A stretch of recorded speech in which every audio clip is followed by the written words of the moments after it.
Alright, so let's be perfectly honest about something. Yeah, I wear a seatbelt, so what? If you know something is gonna hurt you or hurting you, and you still do it, you have a psychological issue. People say, why are you with this person and they abuse you and they hit you and you keep going back and they hit you and they beat you? But these same people is the same people that will look on Instagram, see how oodles and noodles Stop are eating made. ramen, and here's why. Ramen is a very popular meal because it's cheap, easy, and quick to make. Y'all eat this without understanding what it's doing to our bodies. But we gonna learn today. First, if ramen ever made your stomach hurt, our bodies have a hard time breaking down processed noodles. We noticed that processed ramen noodles were less broken down. You can see the stomach contracting back and forth, trying to grind up those noodles. And the harmful chemicals and preservatives from instant noodles stay in your body for a long time. This only affects your health negatively in the long run. Research even shows that eating more than 2 bowls a week can cause serious health issues. Like death as it did for these young children. And still go and spend your money on it and put it in your body, even though it's with you, which means you're abusing yourself.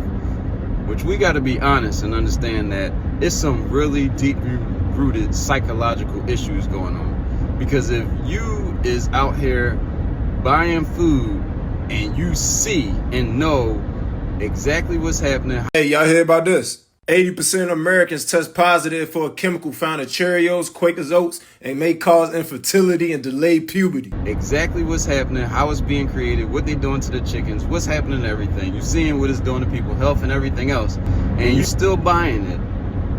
It's something wrong with you mentally, and you're actually giving it to your kids and spending your money and giving it to your kids.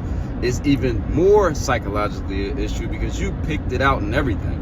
It's one thing that if it was free or you just came across it or it was donated or something, that's still a little crazy, but it's like, hey, that's not as crazy. But to actually go out and purposely spend your money on something that you know is going to destroy you and then give it to your kids and you know it's killing them and you basically killing both of y'all on purpose, that is crazy. You might as well cut up a cigarette and put it in your baby applesauce.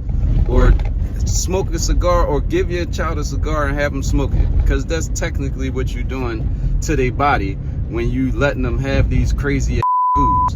And if you done got them addicted to it and they whining about it because they can't have it, that's your fault and that's your bad parenting, because you don't know how to tell your child no because you're afraid of your children. You don't remember back in the day, or maybe you ain't from back in the day when it was because mommy said so and it was what was available, that's what you eating. You ain't about to just have something that I know is wrong for you. I'm going to do what's right for you because that's my job, that's my position.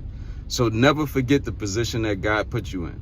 You're a parent or a leader for a reason, and you need to be leading and parenting, not trying to be people friends and not trying to do all this thing because that makes them feel better or you feel uncomfortable about saying no, or you trying to fit in. But just be a little smarter. And if you care about your kids, because if you really love them, you would care more about what you're putting in their body. And they don't got no money, so they can't afford to do this to themselves.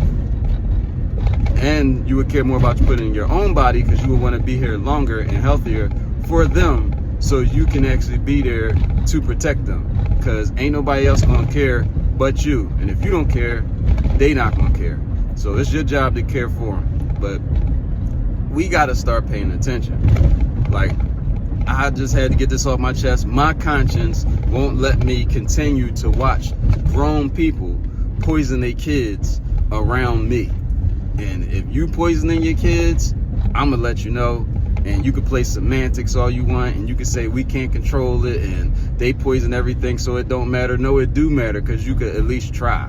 You're not even gonna attempt to try to do the right thing. No matter what they manipulating, at least you can show your kids that you actually try and you're not going to just bow down and allow people to do stuff to you, and you're not about to make people rich off of you. That's the most slaveriest, crazy mentality ever. But that's a King Fyz perspective, you know, but perspective is everything. Google King Fyz Perspective. Book, ebook, and audiobook available now. And I hate to seem like this preachy dude.